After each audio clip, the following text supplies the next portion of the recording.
Je serre ta parole dans mon cœur afin de ne pas pécher contre toi. Que cette parole soit cachée au fond de mon esprit pour produire le fruit qui t'est agréable.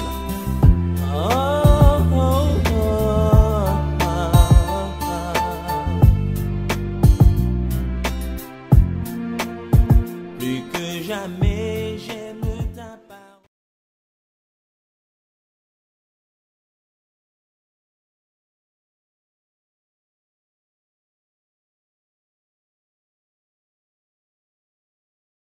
Shalom, shalom, shalom. Nous voulons, au cours de cet épisode, aborder la deuxième question.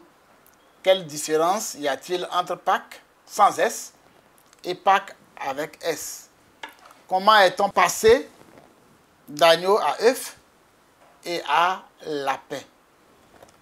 Là-dessus, nous voulons dire que si l'orthographe de ces mots est similaire, il faut cependant souligner que Pâques sans S et Pâques avec S désignent respectueusement une fête juive et une fête chrétienne catholique. La deuxième, puisant ses origines dans la première.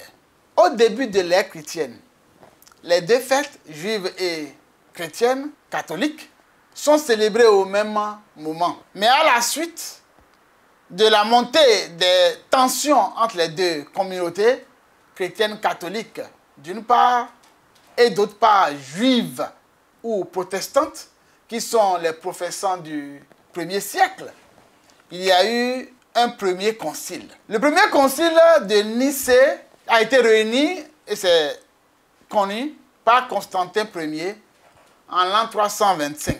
Et c'est là qu'il y a eu l'acte, le fait de distinguer la Pâque avec S, Pâque chrétienne catholique, et la Pâque juive et les chrétiens professants du 1er siècle. On assigne à la première une date au dimanche suivant le 14e jour du mois lunaire du printemps.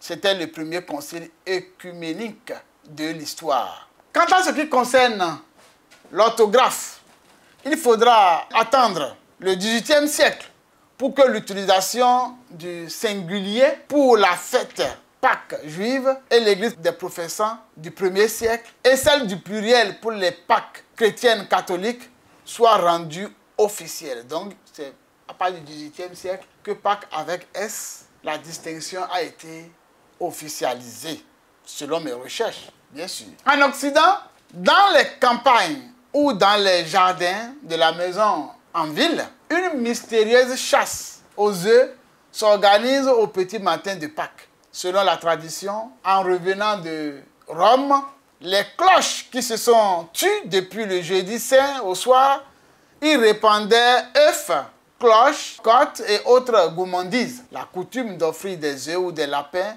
en chocolat est d'origine commerciale. En effet, la tradition allemande veut pour les enfants que ce soit un lapin blanc, invisible, qui les cache. Aux États-Unis et en Alsace, c'est un lièvre. En Thuringe, une cigogne. En Westphalie, un renard. Et en Suisse, un coucou. La coutume d'offrir donc des œufs décorés, teints ou travaillés existait bien avant l'ère chrétienne. Comme le printemps est la saison de l'éclosion de la nature, l'œuf représentait la vie et la renaissance. Et c'est pourquoi cela a été probablement le premier symbole utilisé lors des rituels qui dataient de la nuit des temps. On se dit qu'avec l'œuf, c'est la renaissance. Et comme on veut comparer ça à la résurrection, les gens utilisaient ça pour adapter les fêtes, d'accord, à leurs pratiques anciennes. De nombreuses fêtes païennes célébraient donc la nature symbolisée par l'œuf, porteur d'un germe de vie. Mais c'est très probablement de l'interdiction faite par l'Église catholique jusqu'au XVIIe siècle de consommer des œufs pendant le mois de carême qu'est née la tradition des œufs de Pâques. Comme on ne pouvait pas empêcher les poules de pondre pendant le carême, on conservait précisément ces œufs-là jusqu'à la fête de Pâques, à partir de laquelle il fallait écouler le stock.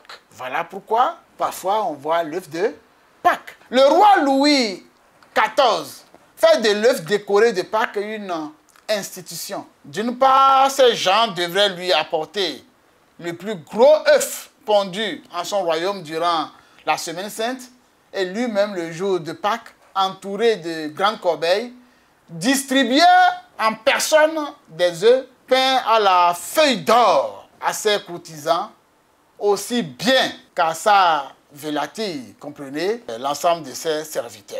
Si on devait rester authentique, en restant collé à la notion originale de la Pâque, à l'agneau pascal, celui qui ôte le péché du monde, à celui de Paul qui dit « Christ, notre Pâque, a été immolé » dans 1 Corinthiens 5, verset 7, est-ce que cela ne serait pas mieux? Pourquoi vouloir se séparer des Juifs puisque nous sommes greffés à eux? Pâques avec un S n'existe pas dans la Bible hébraïque, et même pas dans la Bible Louis II et dérivée. Les professants, ceux qui gardent le fondement des apôtres du 1er siècle, lévites, les catholiques s'y accrochent. Cela pose évidemment le paradigme de la mère et celui du paradigme de la fratrie. On pourrait donc considérer Pâques, sans S, comme la Pâque où Jésus a été sacrifié. Donc, le jour où il a été sacrifié. Puisque Christ, notre Pâque, a été immolé. Et on pourrait, en l'admettant, considérer la Pâque avec S comme le jour de la résurrection. Tout simplement. Puisque nous vivons cette période et le jour de Pâques est ramené à dimanche. Et cela ne nous empêchera pas, de toutes les façons, de fêter Pâques sans S et Pâques avec S. Le plus important, c'est de comprendre pour nous la signification de Pâques. Et le jour de Pâques, le dimanche qui a suivi, le premier jour de la semaine selon les Juifs, notre Seigneur Jésus-Christ est vraiment ressuscité.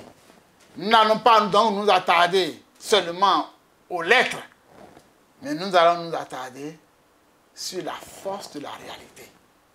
La force de cette réalité, c'est que Jésus-Christ est mort pour nos péchés et il est ressuscité pour notre justification. Je vous souhaite une bonne fête de Pâques et je vous dis Shalom.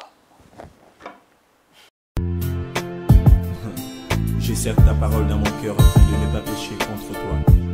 Que cette parole soit cachée au fond de mon esprit pour produire le fruit qui t'est agréable.